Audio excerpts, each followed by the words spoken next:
pagkaedad ko 21 o 22 mo niya na nga pangabuhi niya hasta di rin ako nag-tiner.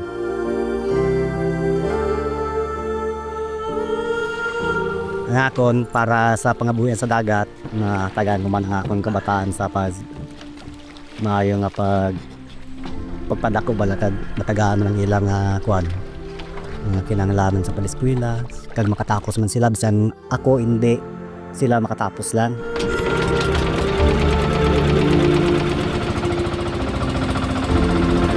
Ang akon naugangan nagkadto diri nagbisita sa amon. Kaysa Tambalisa nagsulod ang TSKI. Ginrekomend niya kami nga kung gusto namon magnegosyo ipatigayon niya kami sa TSKI loan. Nagsiling man akong ama, pila sina ang umpisa mag-loan ka. Sini niya gamay pa lang na gorobing. Singkot sige na lang ara man ablasag ginagmay ay gaumpisa ang dako. Amo to, gipatigayon kami ni mama. Ang 6,000 nga ina nga loan namon sa TSKI, gintsanggi namon. Ginnegosyo. Ang diri nga place, do palang ngayawan din ba sa mga hangingisda sa nagkalain-lain nga mga pulo o kon nga lugar. Kaya dudulong kaan ang amon nga gipatindugan din nga balay, dumaayo man ang lakas ng amon nga negosyo. Pulo pangilo man kami mga lukos, mga isda sa panumbok. Pero wala pa kami sa tuga ilada. Ginauga namon, uso pati ang ughanay. Kami man sila nga duwa nagahikot. Naghambalang akon nga upod na nami pagidguro na makapatindog kita sa aton pump boat. So next namon nga cycle, tapos na kami sa amon nga first cycle sa TSK ay nagloan kami 10K sa second cycle. Amo to gin patindog namon sang pump boat. Pagka next naman nga tuig, nagdugang naman ang amon nga tawo. Hindi lang isa kundi duwa naman nagdugang. Duwa kasakayan ang gindugang namon. Sa una ya 22,000-23,000 ang isa gid kakaha nga pampun nga baytihan. Ti do nasarangan man namon hay syempre sa bulig sang Tiangdi, sa bulig sang pag-uga, ag sa bulig sang ilada, ag sa loan namon nga ginbutang bansan sa pag negosyo kag sa palangitan-an nagdamo na amo sa kaya sa amat-amat.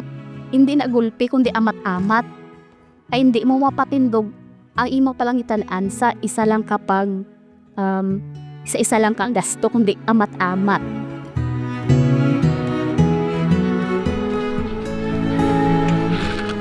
Ako gid ang akon nga pagpasalamat nga sa TSKI wala gid kami ginpaslaw kay nga dako gid ang nabulig sa amon no. Nakapatindog ako pa Tianggi ako, nakanegosyo ako uga, nakailada kag subong. Amat-amat damo ang amon nga tower. Nagpito na ang amon sakayan nga bubuhan, maisa naka-service nga dako nga ang makina for the 30. Tungod man na sa amon nga sa pagloan man namon nga nakabulig nga nagpadako ang amon nga mga palangitan-an. Subo ang akon nga mga anak, may 4th year high school na ako, kag may 1st year high school kag ako na gamay, mag-grade 1 na. Syempre dako man ang ako ni handam matapos sila sa ilang pagtuon. Dako gid ang akon nga pagpasalamat kag proud gid ako sa mga bata ko kay tatlo gid sila mga achiever.